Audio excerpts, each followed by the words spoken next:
Olá, boa tarde. Sejam bem-vindos e bem-vindas. Meu nome é Luciana Cabiberibe, sou mestre em comunicação e comunicadora da Fundação João Mangabeira. Eu estou hoje aqui para mediar o primeiro encontro de mulheres representando o Observatório da Democracia, com o tema A Presença e a Participação das Mulheres para Conquistar a Democracia. O Observatório da Democracia é um esforço conjunto das fundações partidárias aqui presentes para desenvolver estudos, debates e ações para acompanhar os desmandos do governo Bolsonaro e defender a democracia. É com muito prazer que apresento as ilustres participantes do evento de hoje, mulheres guerreiras que participam na construção de um Brasil mais justo e democrático. Jane Neves, representando a Fundação Astrogildo Pereira, do Cidadania. O Instituto Cláudio Campos deveria ser representado por Márcia Campos, mas infelizmente ela foi acometida por Covid e não pode estar conosco presente hoje. Márcia, desejamos melhoras para você. Lídice da Mata, que hoje está de aniversário e daqui a pouco estará aqui conosco representando a Fundação João Mangabeira. Bernadette, representando a L. Franco, do PSOL. Miguelina Paiva Vecchio, representando a Fundação Leonel Brizola Alberto Pasqualini, do PDT. Ana Prestes, representando a Fundação Maurício Grabois, do PCdoB. Zenaide Maia, representando a Fundação da Ordem Social do PROS. E Benedita da Silva, representante da Fundação Perseu Abramo. E para falar agora, para dar início a esse ato de hoje, eu chamo Berna Menezes, que representa a Fundação Lauro Campos Marielle Franco, do PSOL. Oi, Berna, é sua palavra. Boa tarde, gurias. Obrigada, Luciana. É um prazer estar com vocês aqui, Miguelina, Bené, Ana, todas vocês, é um prazer enorme estar aqui juntas, né? Nessa tarde bonita aqui no Rio Grande do Sul, está uma tarde calorosa, bonita. Então, queria primeiramente agradecer não só o convite, né? Nós nos organizamos, as fundações têm se organizado de esquerda, de centro-esquerda, né, para que a gente responda esse caos, essa realidade do nosso país, né? E debater democracia e os nossos espaços das mulheres é muito importante nesse momento. Eu quero agradecer o presidente da nossa fundação, né, o companheiro Francisvaldo Mendes, que me indicou, né, para ter essa honra de estar nessa companhia maravilhosa de vocês hoje, essa tarde. Bem, eu, para começar, né, e para discutir também o conceito de democracia que nós vamos debater, né? Eu queria usar uma frase da a Carolina Maria de Jesus, né? A democracia está perdendo os seus adeptos. No nosso país, tudo está enfraquecendo. O dinheiro é fraco, a democracia é fraca e os políticos fraquíssimos. E tudo está fraco, e tudo que está fraco morre um dia, né? Eu queria discutir a partir dessa frase, porque nós não podemos ter um entendimento da democracia, né, ou dos espaços democráticos como se fossem votar de 2 em 2 anos, né? Essa concepção, né, que se adotou no Brasil é que faz com que a própria democracia entre em crise. Porque democracia num país ainda mais como o nosso, continental, né, com terras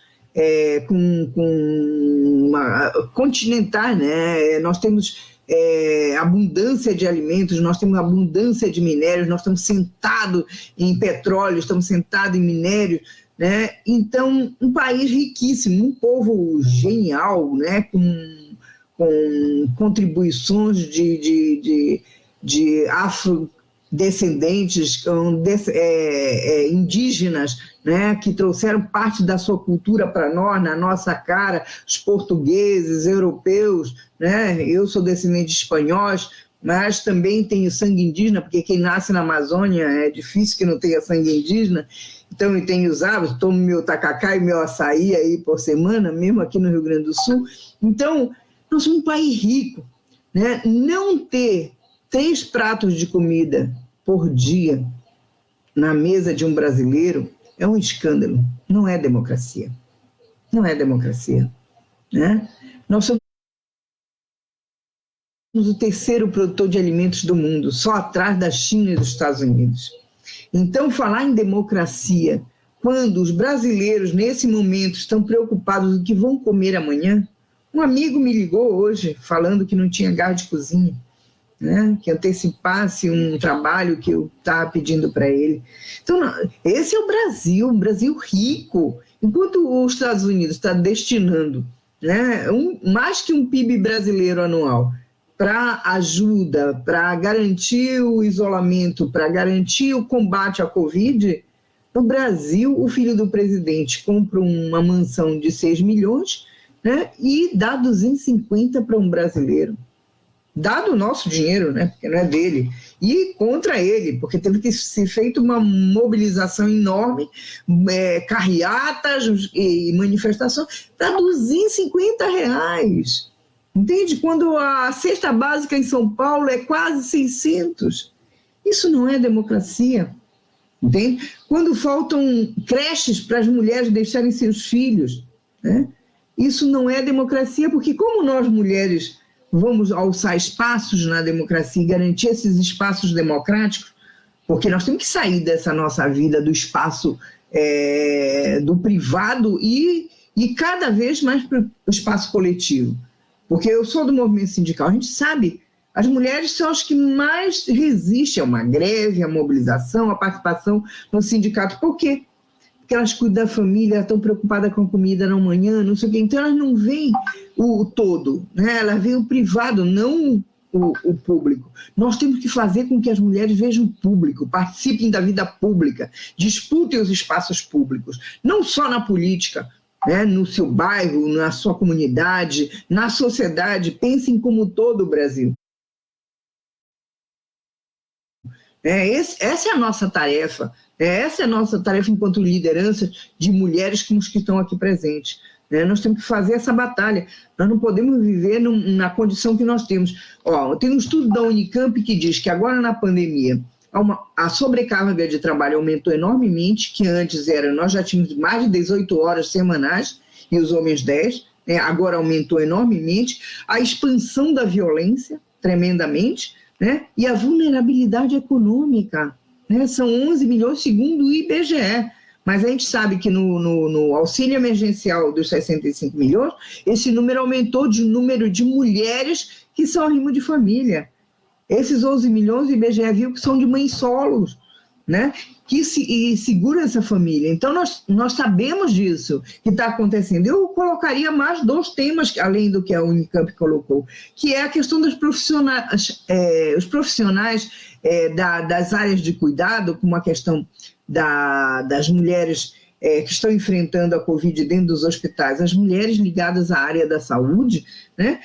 Esse cuidado que é não remunerado, é um trabalho não remunerado, né, que é do cuidado dos idosos, das crianças e dos doentes. São as que mais estão sendo contaminadas, porque elas estão na frente de batalha lá, né? E elas que estão cuidando da família e são contaminadas, né? E outro que a gente comentava aqui no início, né, sobre a questão dos impactos psicológicos. Entende? Os impactos psicológicos são gravíssimos nas mulheres. Então, tudo isso restringe a participação nossa na política, na democracia, no fortalecimento da democracia. Então, abre um debate no Brasil.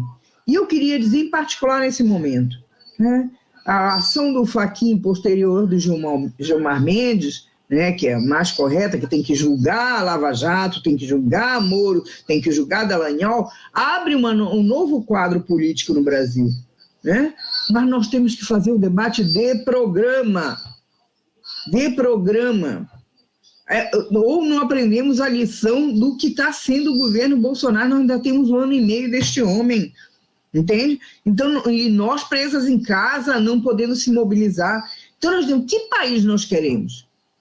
Né? Que país é que, como eu coloquei, um país tão rico como o nosso, que tem tecnologia, né? Nós temos uma empresa que voltou para a nossa mão agora, porque a Boeing devolveu, né? Que é uma das maiores empresas de aeronave de médio porte, né? E é tecnologia feita na pesquisa no Brasil. Entende? Aqui, nossa, das universidades brasileiras, dos institutos de pesquisa, né? O SUS, olha o que é o SUS, imagina nós sem o SUS, e ontem foi votada a PEC emergencial atacando os servidores do SUS, que não vão ter reajuste não sei quantos anos, e agora é constitucional, o ajuste é constitucional. Entende? Que democracia é essa? Né? Que senhores dentro do Congresso Nacional se acham todos poderosos, ou o Supremo que se acha todo poderoso, de destituir, de derrubar presidente, e, no entanto, não garante o mínimo para a maioria da população. O que está acontecendo? A maioria dos trabalhadores, a maioria do povo, não vê mais que haja uma mudança. Então, só para terminar, para concluir aqui, que Luciana já me avisou que eu estou estourando meu tempo, que eu pensei que hoje teria um pouquinho mais, porque algumas faltaram, mas esse é o debate que para mim está colocado. Democracia. Qual democracia e para quem? Obrigada, gurias, pelo prazer de estar aqui com vocês. Obrigada, Berna, pelas suas palavras. Eu queria também corrigir uma falha que era para eu ter te apresentado antes, obviamente, mas a gente começou um pouquinho atrapalhado e eu acabei passando por isso. A Berna Menezes, que a gente acabou de ouvir, é dirigente da Executiva. Ela iniciou a militância dela no movimento estudantil no final dos anos 70, é fundadora do PT em 1980, do qual foi membro da direção nacional, foi vereadora de Porto Alegre, fundadora da CUT e membro de sua executiva. Ela é atualmente dirigente nacional, além de dirigente da Intersindical. Muito obrigada, Berna, pelas suas palavras muito animadas com o momento que o nosso país vive. E agora eu passo a palavra para uma outra mulher forte que já está aqui presente conosco, que é a Miguelina Vecchio, que é cientista social, presidente nacional da Ação da Mulher Trabalhista do PDT, vice-presidenta nacional do PDT e vice-presidenta da Fundação. Ela foi secretária de organização e presidenta da executiva do Conselho Estadual de Direitos da Mulher do Rio Grande do Sul, foi vice-presidenta socialista de mulheres, do Fórum Nacional de Mulheres de Organismos de Partidos Políticos. A palavra é sua, Miguelina.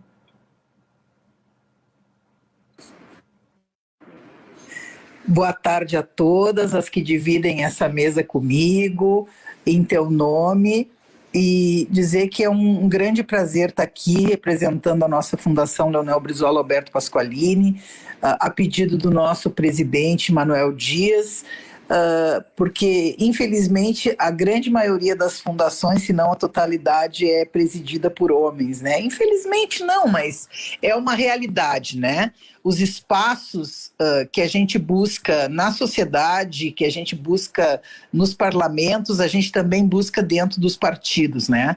É incrível. Eu, por exemplo, sou a primeira mulher a ser vice-presidente nacional do PDT. Né? E eu, quando alguém diz, meus parabéns, eu digo, devia dizer meus pêsames, porque demorou muito, né? E realmente esses espaços que nós, e às vezes não é só por conta do espaço de representação público, né, de ser deputado, porque nós temos deputadas que fazem a lei do nascituro, nós temos deputadas que defendem contra a cota, infelizmente, né, porque é muito difícil a gente explicar como é que uma deputada, até do nosso campo, às vezes, no nosso campo político, vota contra as conquistas das mulheres, que é tão difícil de fazer. Aumentamos o número de deputadas? Aumentamos, mas aumentou muito o número de deputadas no outro campo, né? Que é o campo que restringe direitos, que faz o discurso que não precisa de cota para se eleger.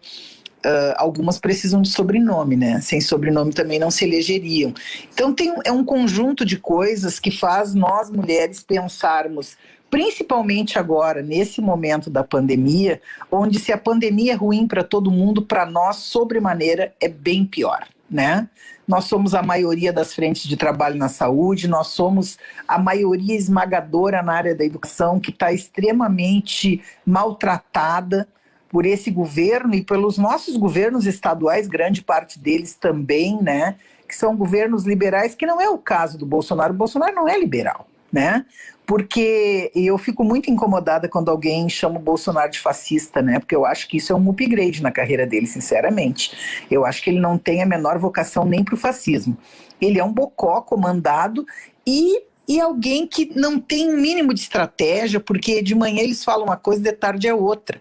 E está completamente despreparado para a logística, para tudo. Os países pequenos compraram vacina sem ela ter sido aprovada. O Reino Unido, que não é o caso de um país pequeno, mas ele comprou vacinas, ele comprou o dobro de vacinas que ele precisa. Por quê? Porque eles compraram vacinas antes mesmo delas serem aprovadas. Ontem eu fiz um debate, que agora o mês de março é um mês muito difícil, né, para as mulheres, porque todo mundo quer fazer coisa de mulher só no mês de março. Eu sempre digo, dividam nos 12 meses do ano, porque fica muito difícil. Ontem eu fiz um debate latino-americano com mulheres da Bolívia, da Colômbia, da Argentina, do Paraguai, do Uruguai, foram as uruguaias, inclusive, do Novo Espaço, de um partido da Frente Ampla, que me convidou para fazer em nome do nosso país. Outros países têm vacina para todo mundo. Nós, cada dia que passa, morre mais gente e ninguém explica direito como é que vai ser isso, de onde que vão vir essas vacinas. Fizeram aquele discurso lamentável sobre a China. O filho do presidente é um despreparado de pronto. Aliás, pelo jeito é familiar o problema. Ele fez aquele ataque à China, dizendo que o vírus era chinês, que a vacina era ideológica, e agora estão tendo que pedir bexiga para a China, estão tendo que pedir, pelo amor de Deus, vendam vacinas para nós vamos matar todo o povo brasileiro desse jeito. E as mulheres, nesse caso, que estão em casa, né, porque foram as primeiras a perder o seu emprego, porque é muito comum nesse país, quando vai desempregar alguém, desemprega sempre a mulher, porque a lógica do capital impõe, se a mulher vai faltar mais, né, porque ela vai cuidar dos filhos, ela vai levar o filho no médico, ela vai levar o filho para outros lugares, é melhor nós termos um homem porque ele falta menos, né, ao serviço. A primeira que vai ser desempregada é a mulher, e as mulheres estão em casa sem ter o que comer, vítimas de uma violência brutal, porque estão tendo que ficar com o agressor muito mais tempo dentro de casa, sem condições, porque tu faz medida protetiva, mas as pessoas moram no mesmo ambiente, aí tu tira o homem, ele volta lá, mata ela, e a gente sempre fez essa crueldade, né? A gente sempre teve que tirar a mulher da casa, tirar ela do convívio social, porque o homem sabia o endereço e voltaria. E, de fato, é uma dupla penalização, né? A violência aumentou muito, as denúncias estão sendo mais difíceis de fazer, porque tu está vivendo com o agressor o dia inteiro. As crianças que são pobres, eu fico pensando, como é que pode alguém achar que o ensino à distância para a burguesia desse país vai ser o mesmo da classe trabalhadora, sabe? Eu fico pensando como é que exige que uma mãe lavadeira consiga dar aula quando ela muitas vezes é analfabeta, como é que ela vai ajudar o filho na escola, com que equipamento tecnológico a criança da periferia vai fazer o seu tema, as suas tarefas de casa. Às vezes eu penso que eu vivo num mundo que é diferente dessas pessoas que propõem isso. O homeschooling, eles ainda falam tudo em inglês, que eu acho que é para ninguém entender mesmo, né? Então, assim, esse negócio está muito complexo, porque a pandemia, se a gente tivesse entrado em lockdown, não adianta, não vai sobreviver a economia sem gente. As pessoas precisam primeiro estar vivas para pensar na economia. Infelizmente, nós estamos vivendo um momento que, se não fosse trágico, seria cômico. Como fazer para essas crianças que não têm sequer um celular possam acompanhar as disciplinas, possam fazer aula? Eu tenho visto a minha neta, Antônia, mas a Antônia tem acesso a esses equipamentos, ela faz aula a tarde toda no computador. Sim, mas quem tem acesso, eu acredito que não desempenha exatamente como seria presencial, porque eu até, por conta da minha formação, eu acho que sempre o debate estar junto é melhor, mas quem ainda tem acesso a esses meios consegue fazer o tema, fazer as tarefas que a escola dá. E quem não tem acesso, como é que faz? E tu impor que uma professora saia para uma turma para dar aula nessas condições também é de uma crueldade brutal. Então, acho que nós temos que pensar assim. Nós aqui no Rio Grande do Sul, acho que nós tivemos um outro problema, porque nós antecipamos um resguardo antes da entrada do inverno, que foi um grande problema, porque aqui o inverno nos leva a encher os hospitais com doenças respiratórias, e muita gente entrou o ano passado, em julho, para o hospital, não era Covid, era problema respiratório, mas tudo virou uma grande Covid, porque depois de estar lá dentro, eu mesmo cortei a mão, não fui para o hospital, fiquei aqui sangrando horas, porque eu digo, eu vou lá entrar com a mão com um corte de vidro e vou sair com Covid de lá. Então, está muito difícil. Essa gestão do Bolsonaro, e aqui todo mundo, é porque o Bolsonaro se elegeu com voto de brasileiros. As pessoas que votaram nele pensam como ele, são homofóbicas, são racistas, são lesbofóbicas. Essas pessoas, elas não desceram de Marte numa nave espacial. Elas foram lá e digitaram 17. Elas quiseram, parte delas burramente propondo o antipetismo. Tu pode fazer oposição ao PT e não precisa votar nesta coisa. Entende? Se tu acha que o PT não fez uma boa gestão, eu não estou aqui fazendo nenhum julgamento de valores, até porque o meu partido esteve junto nos 3 governos, 2 do Lula, os 4, 2 da Dilma. Eu acho que não foi a melhor das soluções que arrumaram, sinceramente. Agora, nós temos muitos de nós, do nosso campo político, fazem o discurso como se o Bolsonaro tivesse sido ungido ou eleito por marcianos. Não, ele não foi eleito por marcianos, ele foi eleito por eleitores brasileiros, uma parcela que gosta de matar, de tiro, de arma, que acha que armar a população é a solução, uma parcela que não queria o PT, que eu acho até que é a menor delas, e outra parcela que encontrou a liderança que sempre sonhou, homofóbica, racista, antipovo. Essa é a realidade, na minha modestíssima opinião. Então, eu acho que para a gente dar combate, a gente tem que sair do nosso campo do discurso, né, e começar a fazer realmente uma frente importante de partidos de esquerda e de centro-esquerda, porque senão ele vai se reeleger, né? Se nós continuarmos brincando de cada um com seus brinquedos, eu converso muito com muita gente, acho que todas vocês, né? Algumas de vocês estão no parlamento e tem lá o movimento, não é brincadeira. Esse parlamento é um parlamento triste, muito triste da gente ver o que acontece lá dentro, como é que são tratados os votos, como é que são feitos, né? As comissões. Gente, como pode alguém ser presidente de uma comissão de Constituição e Justiça com essas características dessa deputada? Como é que alguém pode ser presidente de uma comissão de meio ambiente com o seu passado defendendo tudo contra? Então é de passar boiada mesmo. Muito obrigada, Miguelina. A gente vai estar ouvindo aí, a gente está com representantes aqui também do parlamento. Muito bem colocadas as suas palavras, principalmente quando você coloca essa questão existe de fato uma dicotomia entre economia e vida, ou a gente está falando da mesma coisa.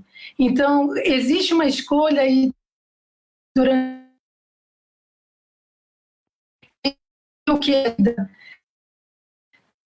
humanos, quem acredita no ser humano como o centro, né, da vida na Terra, não acha que existe essa dicotomia. E a gente vai estar ouvindo agora, daqui a pouco, representantes aqui também do parlamento que vão... Agora a gente vai ouvir Ana Prestes, que é socióloga e cientista política, doutora em ciência política, doutoranda em história, analista internacional, assessora na Câmara dos Deputados, pesquisadora da história da participação política das mulheres no Brasil, militante da União de Mulheres e do Partido Comunista do Brasil. Ana, a palavra está com você. Oi, Luciana, obrigada. Vocês me ouvem bem? Tudo bem? Cumprimentar todas.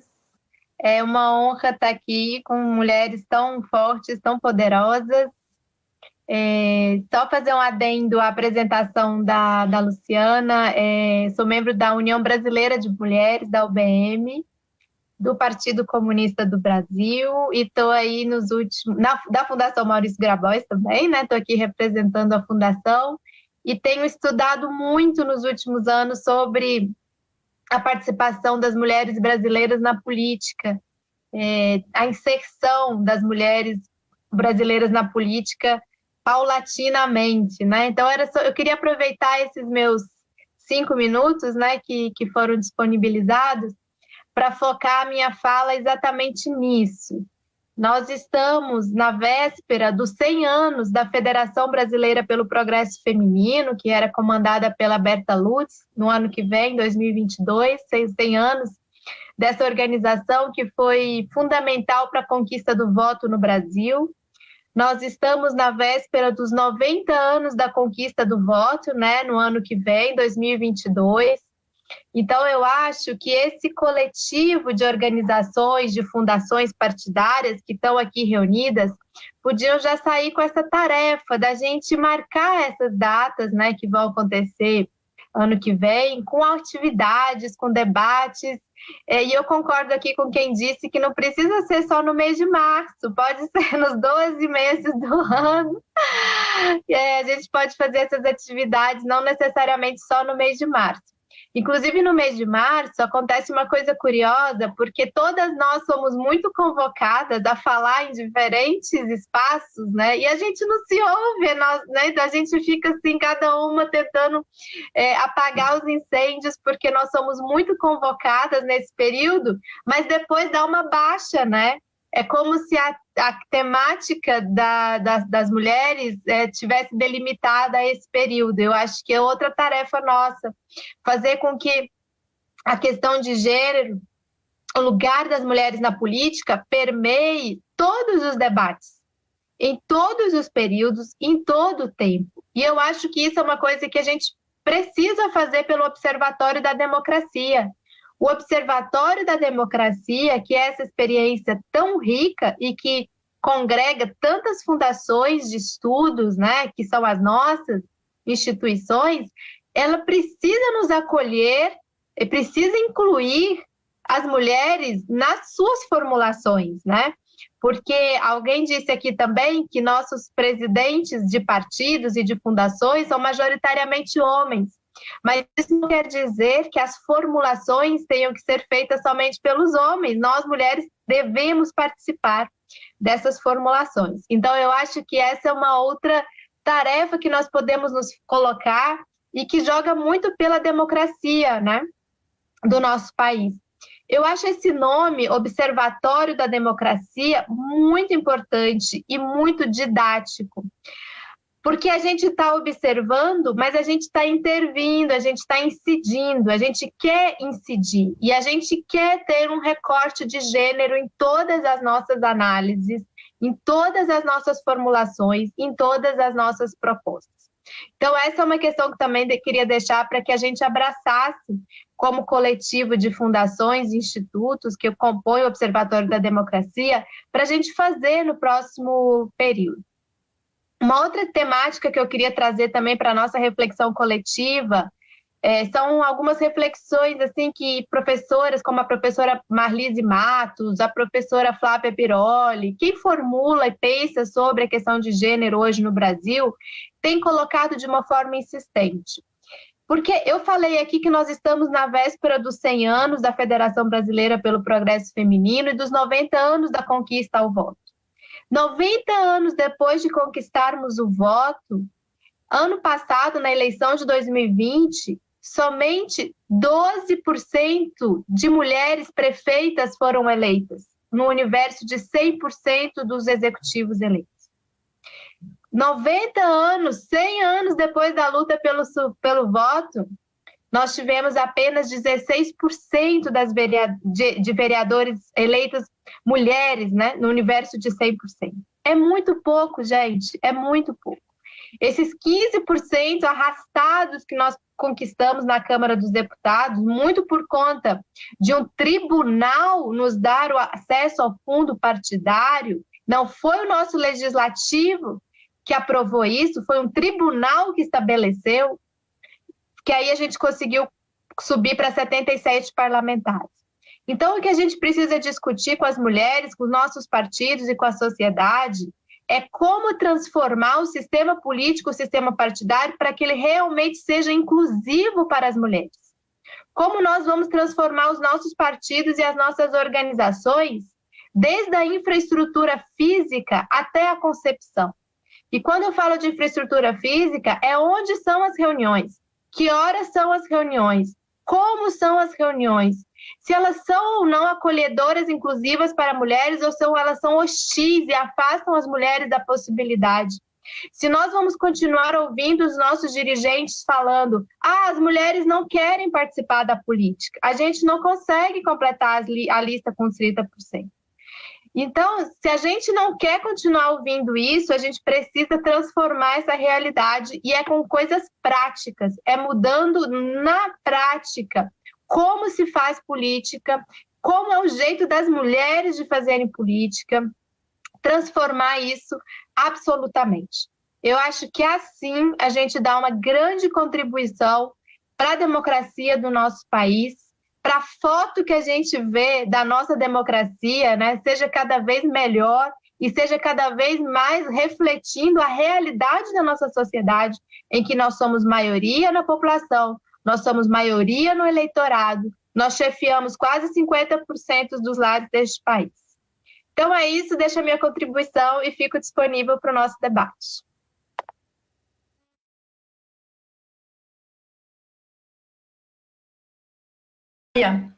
Ela é médica, formada pela Universidade Federal do Rio Grande do Norte, onde se especializou em doenças infecto-contagiosas. Na área do Executivo, exerceu o cargo de secretária municipal de saúde no município de São Gonçalo do Amarante, por 2 períodos. Neste último, também representou o município como primeira-dama. Em 2014, foi eleita deputada federal. Com 22,69% dos votos válidos, foi eleita senadora para o mandato atual até 2027. Senadora Zenaide, com a palavra. Boa tarde, Índia, boa tarde. Boa tarde aos colegas aí. Eu quero cumprimentar Luciana, que está intermediando, minha amiga Benedita da Silva, companheira Ibené, Ana Prestes, que eu estava observando aqui, do Observatório da Democracia, Miguelina Paiva, que falou, as palestras foram importantíssimas, Bernadette Menezes, Lídice da Mata, Márcia Campos, Jane Neves.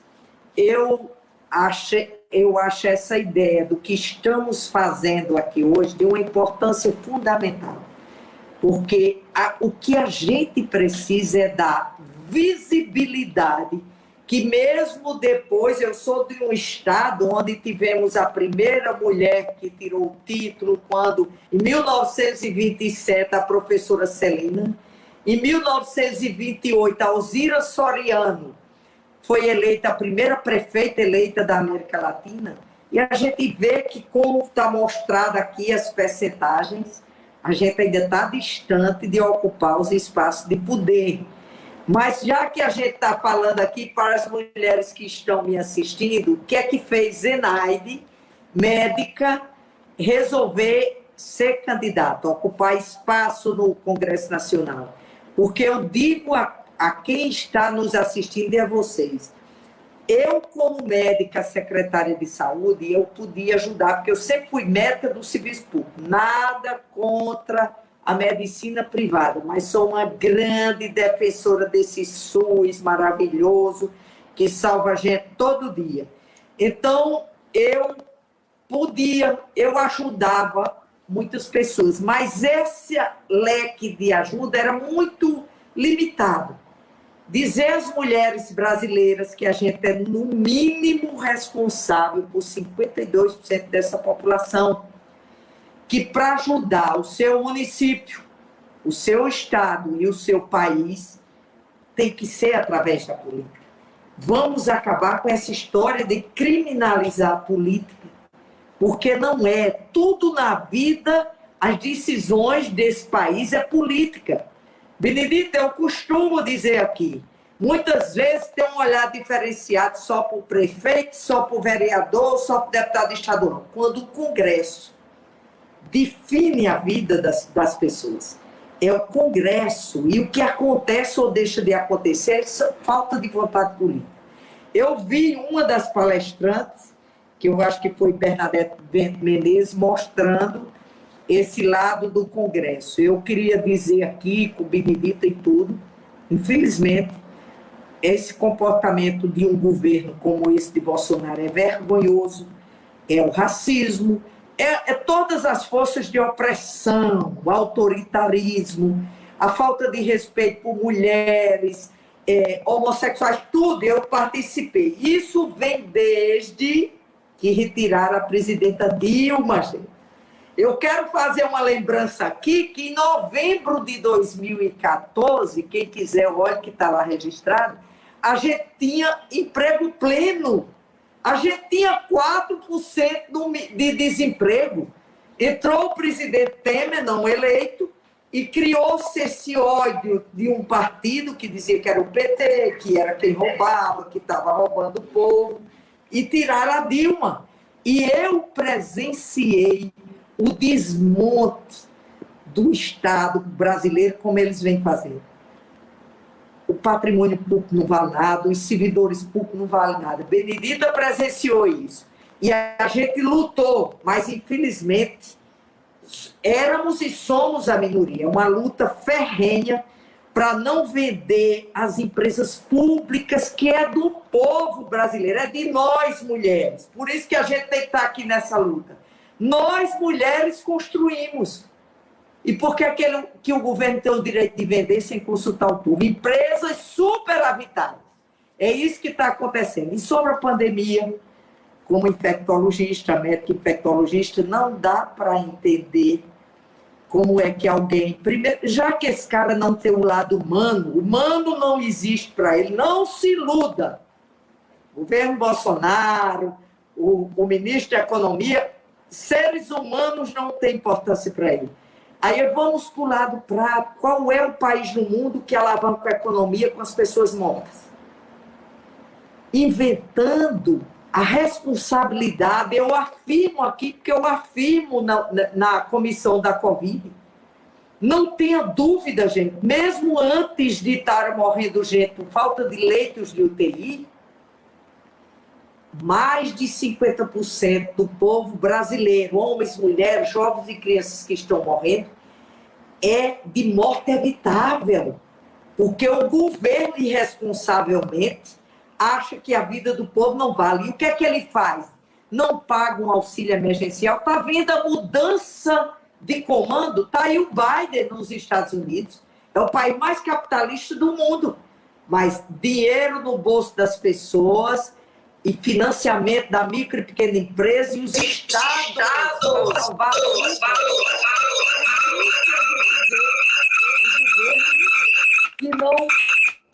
que não, só para concluir, que não valoriza a vida e só um tal de mercado financeiro. Colegas, aqui eu queria dizer o seguinte, contem com o Zenaide, eu já conheço tudo, a Benedita, estou entregando agora a Comissão Mista de Combate à Violência contra as Mulheres, sei das dificuldades que a gente tem, e as mulheres estão pagando o preço caro, e as mulheres negras o preço ainda é maior. Obrigada a vocês, e vamos dar visibilidade ao que vive hoje o país, e vive no mínimo 50%, mais de 50% da população. Conhecimento é poder. Esse povo não quer que a gente diga o que está acontecendo, porque conhecimento é poder. E se a gente der conhecimento às mulheres, elas vão se empoderar e vamos vencer, se Deus quiser.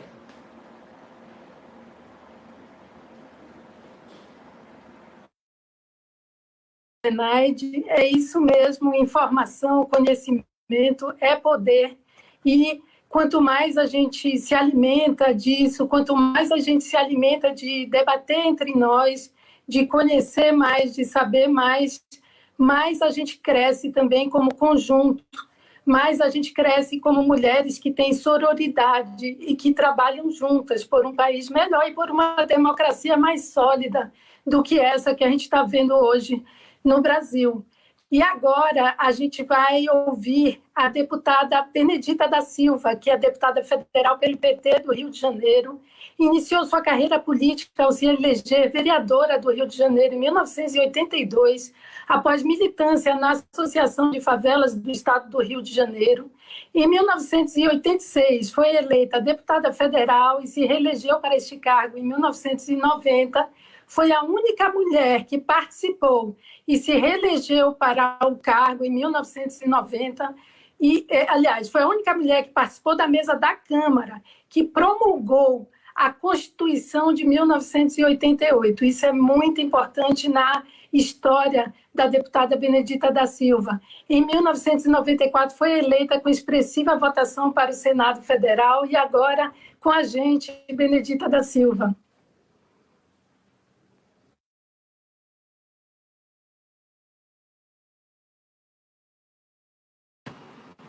Pronto, agora sim.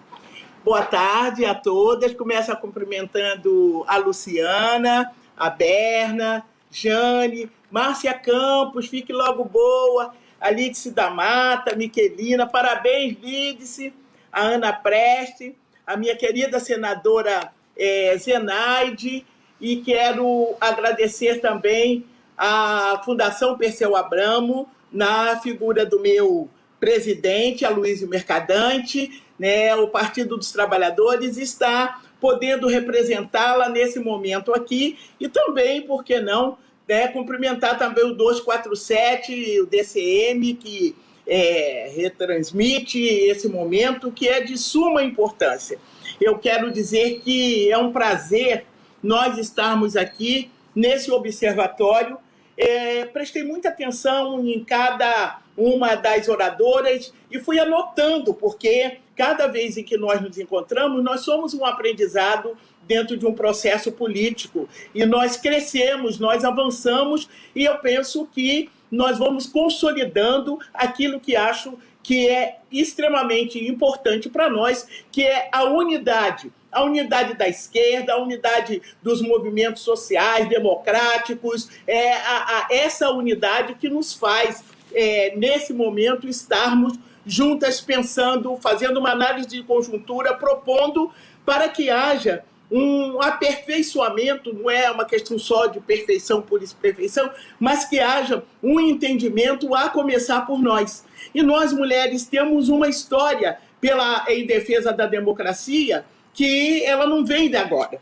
Eu, como mulher negra, sei perfeitamente bem de quanto valeu para nós e ainda continua valendo a resistência que temos em meio a uma desigualdade, que não é só uma desigualdade social, numa sociedade de classe, num sistema capitalista, onde nós somos altamente produtos de consumo, de mão de obra barata, né, de exploração sexual, né, de feminicídio e de despreparo educacional, todas essas questões colocadas dentro desse sistema que nós estamos aí a se contrapor. Então, é importante que o nosso observatório, como assim estamos fazendo, nós temos um olhar para dentro, que são as estruturas, as instituições partidárias, né, que são as nossas fundações, que nos levam a ter um protagonismo, ainda que não queiram, porque, como maioria que somos, em todas as instâncias, é impressionante.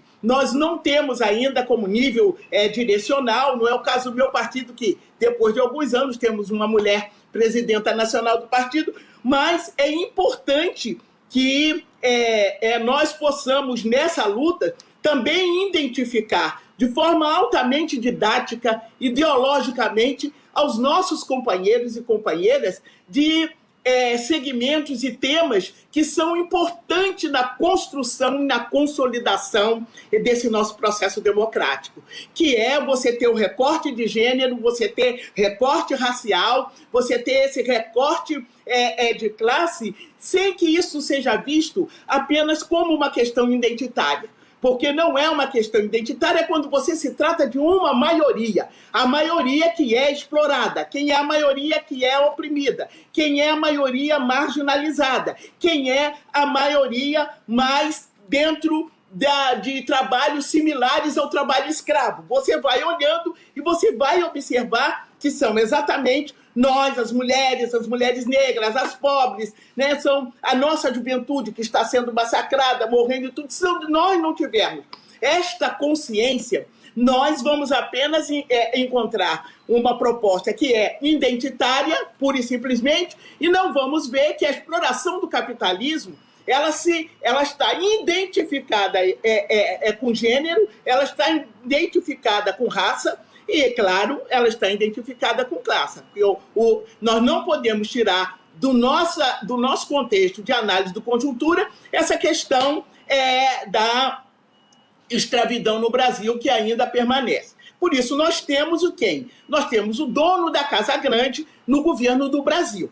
E é preciso que a gente possa entender como se exploram essas mulheres nesse contexto e por que se faz esse tipo de exploração. É lógico que nós estamos nas nossas fundações, dando as nossas contribuições, mas nós sabemos os desafios que estão sendo colocados. Se você identifica com esse momento conjuntural da saúde, da educação, nós vamos encontrar maior número quem é que está sofrendo. Né? Se você vai tratar da questão do parto, nós estamos vendo, e aí a Zenaide sabe perfeitamente que ela é uma companheirona, cuida com a gente, né, dessa questão, da questão da mulher, né, da busca que se faz do parto, né, um parto humanizado, porque nós sabemos que essas mulheres negras, elas são muito sacrificadas na questão da violência, né, obstétrica. Então, é muita coisa da qual nós precisamos para que a gente chame também essa população para que ela some. E ela só vai somar conosco, com essas ideias, até ideias que são compartilhadas, brilhantes, das nossas cabeças pensantes, se nós também tratarmos daquilo que de imediato faz com que elas se sintam subestimadas, escravizadas, menosprezadas, de trabalho mais forçado, vamos assim dizer, de diferenças que são desde diferenças salariais, sociais, raciais. Então, é muito importante que esse nosso observatório traga também para esse debate, para essa discussão, para essa formação, a organização desses setores enquanto também uma frente, uma trincheira. Porque quando nós falamos que é muito importante, eu sei que e eu defendo isso, que a gente se crie realmente essa frente para enfrentar, não o Bolsonaro. Nós não precisamos enfrentar, nós temos que enfrentar o projeto que o Bolsonaro representa.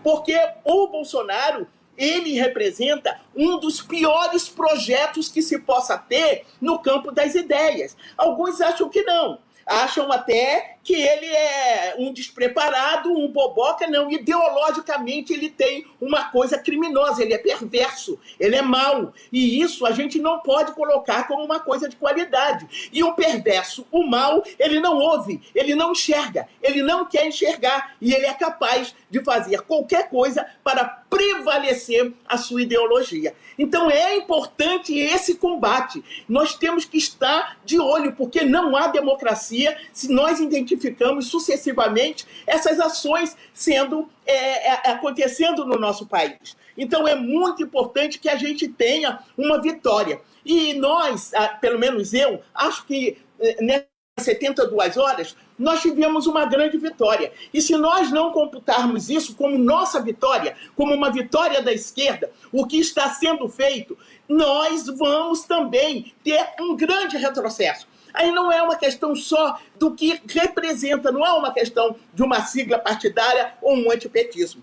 Nós temos uma das maiores lideranças na América Latina, que está no mundo, uma das grandes lideranças políticas, que, imputada a ele uma série de difamações, né, desconstruíram, não uma imagem, mas desconstruíram, tentando desconstruir um projeto do qual nós, evidentemente, cada um com as suas concepções, seus partidos políticos, mas que nós comungamos com o fato da inclusão, nós comungamos com a promoção, nós comungamos com a reparação, nós comungamos com o desenvolvimento econômico, nós comungamos com o combate ao racismo, né, a violência contra a mulher. Nós comungamos com uma série de ações que são ações, evidentemente, de lutas que não são específicas, mas da maioria do povo brasileiro.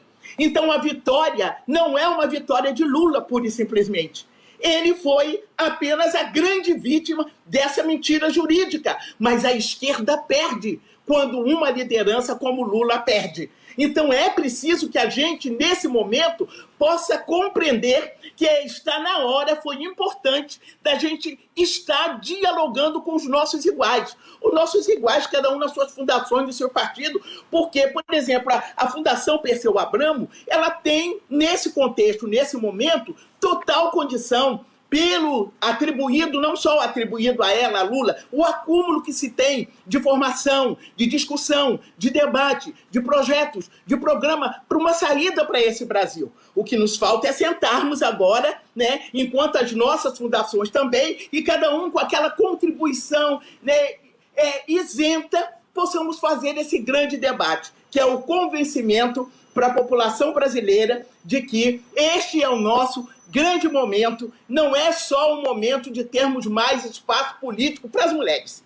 Eu sempre digo, e se isso já for feito, já é muito, porque nós somos maioria da população. Mas é preciso que a gente aumente a nossa correlação de força na sociedade brasileira, e para que a gente possa fazer isso, é preciso que a gente entenda, que a gente tenha a narrativa e que a gente possa ir para cima e aproveitar esse nosso grande momento. Porque eu concluo dizendo que nós estamos assistindo esse desmando. Um desmando de um governo. Uma pandemia que é um pandemônio. Nós estamos assistindo uma fome batendo na porta de quem já pouco tinha. Nós estamos assistindo um governo passando um engodo ainda de que ele está dando um auxílio emergencial, quando, na verdade, foram as forças democráticas que batalharam, mas a gente não consegue passar para a população que foram as forças democráticas que fizeram com que hoje nós tivéssemos o auxílio emergencial, e não esse auxílio emergencial, ou seja, de 200 que ele queria dar no primeiro momento, ou de 250, mas o de R$600. Então, a nossa possibilidade nesse momento, né, renovada, nossas energias, elas são muito grandes para a gente poder, enquanto mulheres, né, estar observando e ao mesmo tempo sugerindo. Então, nas nossas fundações, elas devem dar, sim, o protagonismo, não devem dar, nós ocuparmos um protagonismo evidente, não só como comando, como função, como direção, mas nas políticas. Eu não posso formular uma política para uma mulher loíssima, não sei quanto, mesmo que eu fosse a mais comprometida dessas mulheres. É muito importante que elas estejam no momento que eu estiver discutindo essa situação, assim como quem vai sentir, né, essa questão. Eu não posso achar que eu sou 100% aquela pessoa que entende, que sabe o que quer e que sabe o que precisa o LGBT. Eu não posso. Então, quando nós somamos toda essa coletividade, quando nós conseguimos discutir no mesmo universo, quando nós damos protagonismo a isso, nós temos muito mais condição de realmente ir adiante. E aí nós vamos acabar com alguma coisa que está acontecendo no nosso meio. Eu não vou repetir o que vocês já disseram, que eu não quero me apropriar mais, já está tudo aqui. Na área educacional, a situação da professora, quem pega um transporte, quem fica em casa no isolamento social, quem apanha mais do cara, quem está dentro de casa com uma criança sem equipamento escolar para esse momento de ensino à distância, né, a sua qualidade educacional, e depois vão dizer para ela que as questões não são assim, não tem que ter política de cota, nem ação afirmativa, nem nada, que a questão tem que ser meritória, né? A meritocracia entra nesse momento, depois que você fortaleceu a desigualdade, excluiu todo mundo. Então, é muito desafio colocado ao mesmo tempo, mas esse governo é tão mau, esse governo é tão ruim, que todas essas coisas estão muito visíveis, como eles são, por demais, gananciosos, como eles são criminosos. Então, essas coisas não estão mais sendo escamoteadas. Nós até falamos numa linguagem que é bem popular, quer dizer, essas ideologias saíram do armário. Ela hoje faz um enfrentamento direto, elas falam diretamente, elas estão nos provocando a nos organizarmos e estarmos muito mais coesas para que a gente possa fazer essa diferença. Minhas companheiras, espero que eu aproveitei bastante, espero que vocês também possam, junto às suas fundações, aos seus partidos políticos, poder somar nesse momento de grande desafio para todas nós e para o Brasil, principalmente para o Brasil.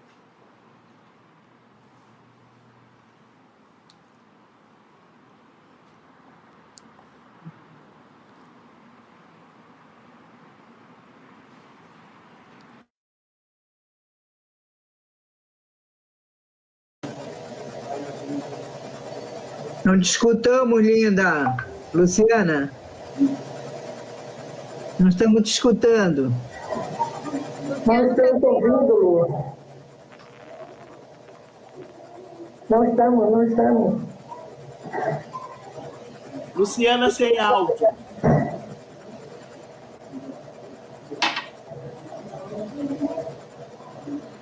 Luciana, não estamos ouvindo você. Abre teu microfone, Luciana.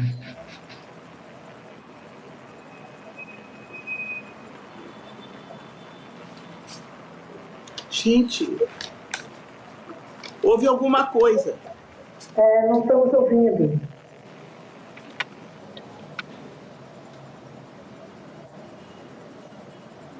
Então, Seu microfone deu algum problema no seu microfone. Ele está aberto, mas não está saindo o áudio.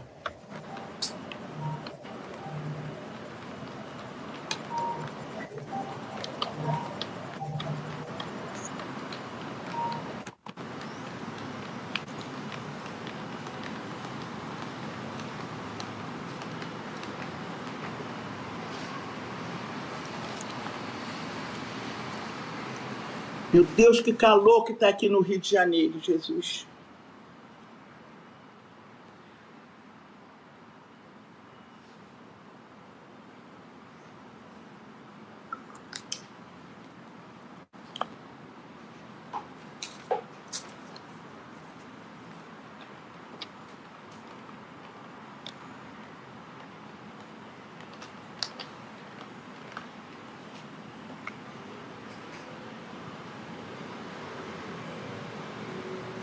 Sim.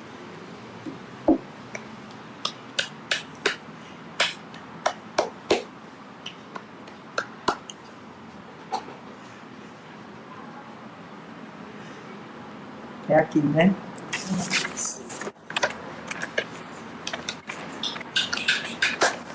O Bené. Agora sim.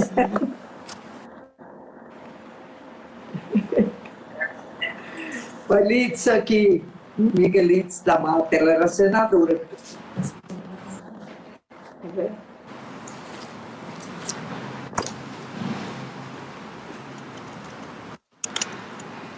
Gente, estão me ouvindo agora? Sim. Ah, que bom. Bom, a gente já estourou o tempo, né? Mas a deputada Lídice fez um esforço, que ela estava em outro compromisso, chegou. Então, deputada, a gente vai te dar aí 5 minutinhos para encerrar esse nosso evento, que terminou com a palavra da deputada Benedita da Silva e está assim, sendo muito enriquecedor para todas nós que estamos acompanhando. Deputada, com a palavra.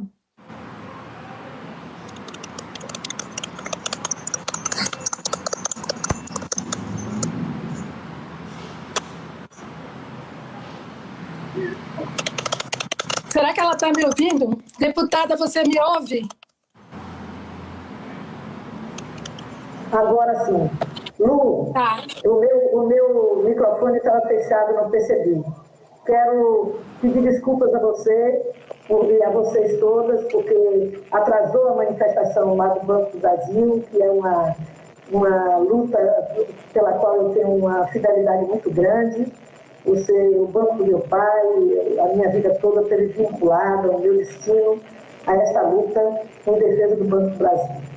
Mas eu dá tempo apenas para saudar todas vocês, dizer da importância de nós fazermos, através desse observatório da democracia, das fundações, uma discussão sobre a situação das mulheres, especialmente nessa pandemia, a pandemia onde nós estamos atingidas de uma forma mais especial, mais particular, mais aprofundada, né, num país cuja marca é a desigualdade, mas que nunca ficou tão claro, tão revelado para o próprio país essa desigualdade, esse esforço tão profundo das desigualdades sociais, raciais e de gênero. Né? E é nesse contexto que o nosso movimento de mulheres tem que se movimentar. Nós somos, os partidos políticos têm que se pronunciar e proporem as ações. Nós somos mais de 70% dos profissionais de saúde no mundo e no Brasil também. Estamos à frente da luta em defesa da vida. Estamos na primeira linha do enfrentamento do vírus, da guerra invisível que o mundo inteiro enfrenta. Né? A nossa luta pela vida, que já é uma constante, se transformou agora numa luta mais especial ainda. Nós somos essa linha de frente da defesa da vida.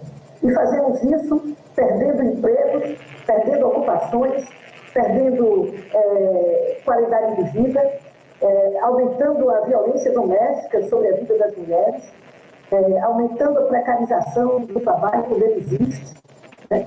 Perdendo os cálculos mostram uma perda de 52% de renda entre as mulheres. Então, o reerguer da sociedade, nesse momento, passa, em primeiro lugar, pela vacinação já de todos e todas, pelo SUS, com o fortalecimento do SUS, gratuita e de acesso a todos.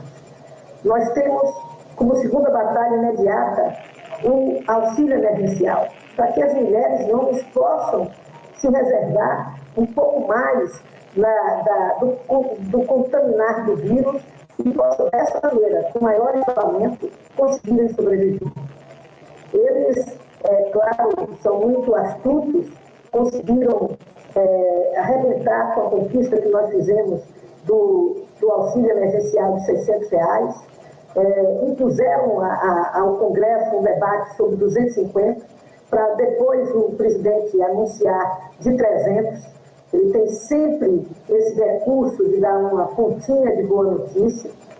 Continua sendo absolutamente impróprio para a manutenção da vida das mulheres e das pessoas em nosso país, com uma inflação e uma carestia como a que estamos enfrentando nesse momento, e especialmente um desafio para as mulheres. A nossa luta, portanto, é criar uma grande frente para enfrentar a carestia, para enfrentar a luta pela vacinação, para salvar vidas, pelo isolamento social e pelo auxílio emergencial. E fazer isso compreendendo que numa guerra a economia não é o primeiro lugar. A economia, o primeiro movimento é salvar as pessoas, salvar o povo e depois soerguer a economia. E não há economia possível no nosso país que não se dê necessariamente pela inclusão econômica das mulheres. É indispensável entendermos isso. A qualificação, a preparação da mulher para o trabalho, para a inclusão econômica das mulheres negras, que são a base desta base já precária na pirâmide salarial do Brasil, que somos nós mulheres. O combate ao racismo é entendido também como a luta contra o racismo nesse país, buscando dar oportunidade para que as mulheres negras possam ocupar posições dentro do mercado de trabalho de forma mais digna. Para tudo isso, nós precisamos de um grande debate nacional sobre a reorganização da economia pós-pandemia, que passa pela inclusão forte, poderosa, gigantesca das mulheres brasileiras no soerguimento dessa nação. Porque nós estamos com muita penetração na força da informalidade brasileira, portanto, da precariedade do trabalho. Nós estamos nos segmentos de serviço com muita força também, e ele foi profundamente atingido pela pandemia. Nós estamos nas áreas em que dependem da meritocracia crescendo enormemente. O que é essa meritocracia? São os concursos públicos, na área universitária, na área da justiça, no poder executivo. E nessas áreas, nós enfrentamos uma grande dificuldade de acesso das mulheres negras. E nós estamos fora do poder político. Somos 52% da população, 52,5% dos eleitores, e não conseguimos chegar a passar dos 15% de representação política nos diversos parlamentos. É indispensável discutir essa participação da mulher no poder, porque sem a nossa presença no poder político, nós não temos como interferir de fato. Está se discutindo reforma tributária. Como é possível discutir uma reforma tributária se nós não colocarmos o olhar das mulheres dentro dessa reforma? De que maneira retirar a carga maior dos tributos fiscalistas sobre esse universo de mulheres no Brasil? Tem sido muito discutida a necessidade de termos uma política nessa área. Em todas as áreas, nós temos que ter políticas de inclusão da mulher, de retirada do peso dos ombros da mulher, unicamente dos cuidados da população. Nós somos as cuidadoras do povo no Brasil, as cuidadoras de crianças nas escolas, as cuidadoras dos idosos, as cuidadoras na saúde, as cuidadoras em todos os sentidos. E é preciso que esse trabalho seja reconhecido, mas é preciso, acima de tudo, que nós possamos discutir uma nova redivisão social do trabalho no Brasil e do trabalho doméstico em particular. Grande abraço, estourei todos os tempos, perdoem todas vocês, a luta continua, vamos dar adiante. 8 de março, todo março é mês da mulher, todo dia é o dia da mulher trabalhadora nesse país, mas esse mês é o mês que nós revelamos, criamos para saudar a luta das mulheres no mundo inteiro, das operárias que deram sua vida para a conquista de 40 horas de trabalho semanal, para as socialistas que escolheram esta data para simbolizar a luta da mulher trabalhadora. Viva mulheres, mulheres vivos no mundo inteiro.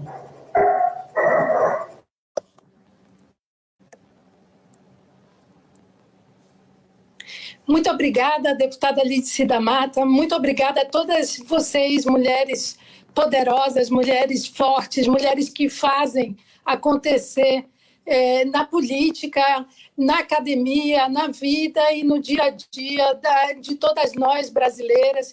Eu queria, assim, a gente já estourou o tempo bastante, mas eu tive que interromper a Miguelina e também eu tive que cortar um pouco, cair, a gente teve uns probleminhas técnicos. Eu queria, assim, dar 30 segundinhos para vocês que falaram antes, só para dar um tchauzinho mesmo, agradecer à deputada Lídice da Mata, que fez um esforço para estar conosco e que hoje está de aniversário, então está perdoada de tudo, é o seu dia, aproveite bem com a sua família e com aqueles que você ama e que te amam. Então eu queria começar com a Berna, rapidinho, Berna, só assim aquele final de horário político, só para fechar mesmo. Tá, primeiro parabenizar a Lídice aí por esse espaço e seu aniversário, né, a todas as companheiras aqui presentes, é um esforço das fundações, é muito importante isso. Nós estamos vivendo uma catástrofe histórica no nosso país, né, perdendo pessoas a minutos, né, agora estamos perdendo por minuto, 2 pessoas por minuto, então é um escândalo que está acontecendo, nós precisamos reagir.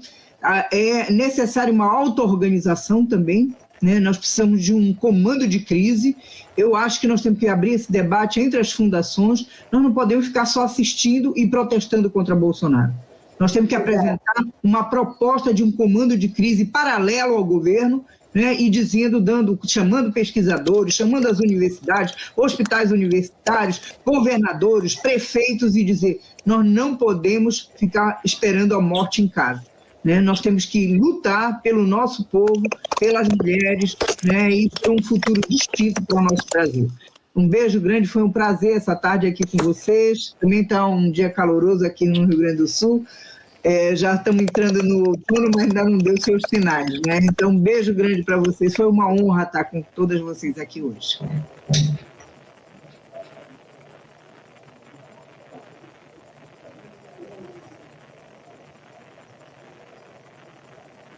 O microfone. Ana Prestes. Obrigada, Luciana. Parabéns pela condução. Obrigada a todas, Bené, Berna, senadora Zenaide, também as mulheres que não conseguiram entrar, como a Jane. E feliz aniversário para a Alice, nossa comandante, referência na participação das mulheres na política no Brasil.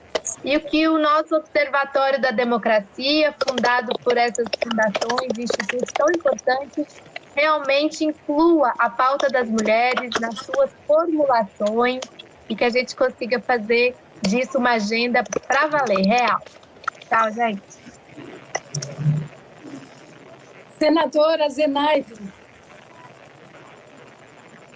Eu acho que Zenaide saiu. Eu acho que ela caiu. Deputada Benedita. Microfone. Está fechado, Bené, seu som. Microfone. Foi um prazer enorme estar com a Ana Prestes, com a Zenaide, com você, Berna, com a minha querida Alice da Mata, parabéns pelo seu aniversário. Luciana, olha, muito obrigada.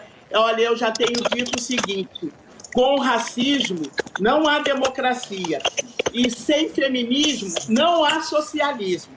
Então, que nós possamos, e as nossas fundações, né, fazer com que os nossos espaços, porque são nossos de mulheres e homens, eles possam também ser ocupados por nós. E eu espero também, nessa luta que nós temos que travar, que a gente consiga, fora Bolsonaro.